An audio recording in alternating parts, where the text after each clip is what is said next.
Dans le concept BIM Gestobat, la plateforme de gestion de projet qui correspond à votre consultation s'appelle EDI, Échange de données informatisées. C'est l'une des applications proposées par notre concept Gestobat. Nous allons donc vous proposer, au travers de cette vidéo, les principales interfaces accessibles à l'utilisateur. Ces interfaces sont simples d'utilisation, personnalisables, adaptables et interactives. Elles sont au nombre de 3 et comprennent une page d'accueil, une arborescence de projet et enfin la gestion des documents. Les deux premières, la page d'accueil et l'arborescence, sont créées sur la plateforme par le service support Gestobat. À partir des informations et des données fournies par les différents intervenants de l'acte de construire, maître d'ouvrage, architecte, bureau d'engineering, entreprise.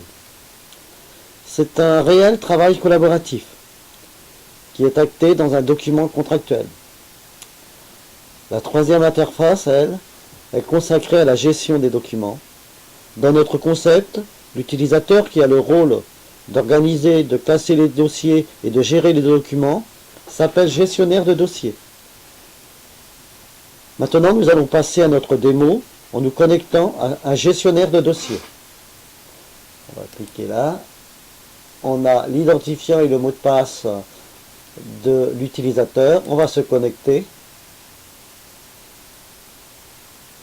Et donc apparaît la première interface, la page d'accueil.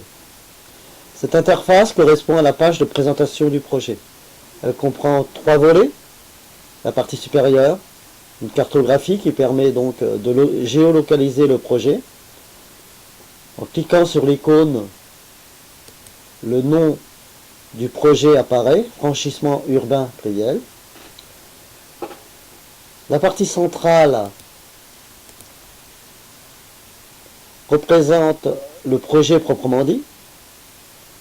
À gauche, une vue 3D de l'architecte et associée à du texte. Tandis que la partie inférieure représente une série de logos appartenant aux différents intervenants de l'acte de construire, maîtrise d'ouvrage, AMO, ainsi que l'équipe d'engineering. En cliquant sur un logo, on accède directement à l'espace de l'intervenant.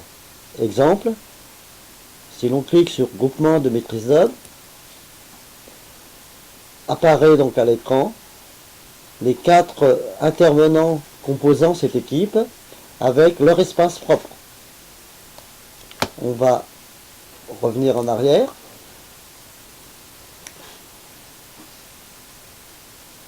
Donc voilà donc la première interface. La deuxième interface, c'est l'arborescence du projet. On va cliquer pour cela sur rechercher.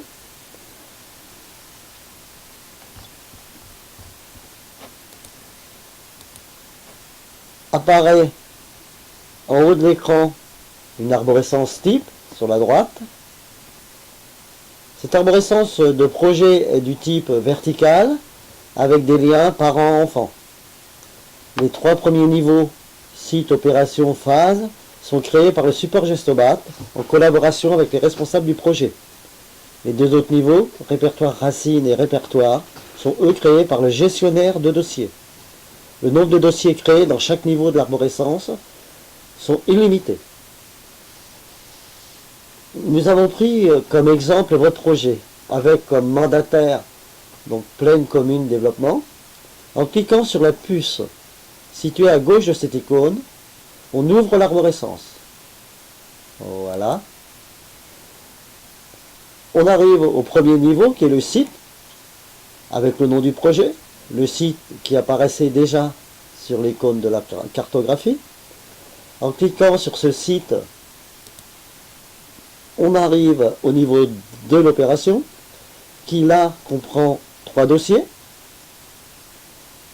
Donc pour continuer cette arborescence, on va cliquer sur un des dossiers, le 03 par exemple, groupement de maîtrise d'œuvre. Et là, on s'aperçoit que cet espace est composé de 4 phases représentant, comme je l'ai dit tout à l'heure, les 4 membres de l'équipe de maîtrise d'œuvre. Arrivé au niveau de la phase, c'est le dernier niveau de l'arborescence du projet. Donc en cliquant sur une phase, on va arriver à la troisième interface. Donc on va cliquer sur 01 Mimram Architecture. Et là on arrive à un espace sécurisé et partagé qui comprend des dossiers racines. Comme je vous l'ai dit au préalable, seuls les gestionnaires de dossiers peuvent créer des dossiers racines et donner des droits d'accès. Le dossier racine que vous voyez est représenté par cette vignette. Voilà. À droite de cette ligne est indiquée la date de création et le nom du propriétaire. Si le crayon et le petit bonhomme apparaissent, cela signifie que le dossier racine a été créé par ce gestionnaire. En cliquant sur ce crayon, on peut modifier le nom et le code. En cliquant sur les petits bonhommes, eh bien c'est là qu'on crée les droits d'accès. Donc apparaît une liste d'utilisateurs provenant donc de l'annuaire de l'opération. On choisit l'utilisateur, on lui donne un accès en lecture ou lecture-écriture. Seuls les utilisateurs en lecture-écriture peuvent déposer des fichiers et créer des dossiers simples. Voilà, on va fermer cette fenêtre. Effectivement, pour améliorer notre classement, nous avons la possibilité de créer un ou plusieurs dossiers simples, l'équivalent de classeur ou de chemise dans une armoire fermée à clé. Alors, comment déposer des fichiers sur la plateforme? Il existe deux façons de déposer les fichiers sur la plateforme. Fichier simple ou fichier versionné. On va pour cela créer un exemple concret.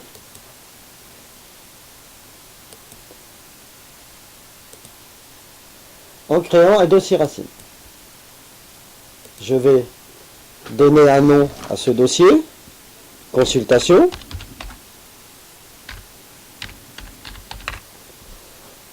Un code, ce n'est pas une obligation de donner un code, mais ça facilite le classement. Voilà, le dossier racine est créé. On ne va pas revenir au crayon, au petit bonhomme, on l'a expliqué tout à l'heure, mais on va ouvrir ce dossier racine. En ouvrant ce dossier racine, deux possibilités. Soit qu'on ajoute des fichiers à ce niveau-là, ou soit qu'on crée des dossiers simples. Créons un dossier simple, qu'on va appeler DCE. Et là, on va, dans ce dossier simple, venir déposer des fichiers. Donc, ajouter un fichier. On arrive donc sur une interface, sur un formulaire où on va pouvoir sélectionner un fichier qui est sur votre disque dur. On va prendre un fichier pas trop lourd. Si tout à l'heure j'ai oublié de vous préciser que tous les formats sont acceptés sur cette plateforme. Donc là, effectivement, on est prêt à déposer ce fichier. On voit que le nom du fichier apparaît là, qu'on peut effacer si on s'est trompé, supprimer, ou importer. On peut lui donner un code aussi pour faciliter le classement. Et là, si on le dépose de cette façon-là, le fichier sera un fichier simple. Si l'on coche cette case, le fichier devient versionné, dossier contractuel ou exe. Et c'est précisé que le versionnage du fichier, la suppression et la modification sont verrouillés. Cela veut dire qu'un fichier versionné est contractuellement opposable, car aucun intervenant ne peut le supprimer, y compris le gestionnaire de dossier. Voilà, donc là on est prêt à l'envoyer. J'ai coché là donc un fichier versionné.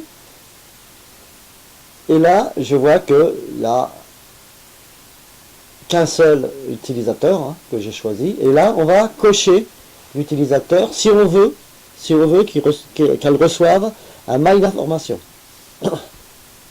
Et là, on va l'envoyer.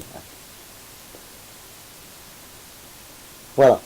Ce dossier a été déposé sur Gestobat en fichier versionné. Vous voyez que la croix, pas de possibilité, même le propriétaire, de venir supprimer ce fichier. Existe-t-il d'autres fonctions sur ce support Gestobat? Les fonctions qui vont permettre de viser les documents, soit la fonction d'examinateur de fichiers, ou soit la fonction de validateur. Ces fonctions sont données par le responsable du projet et réalisées en back-office par la société Gestobat. Voilà. Je vous remercie de votre attention.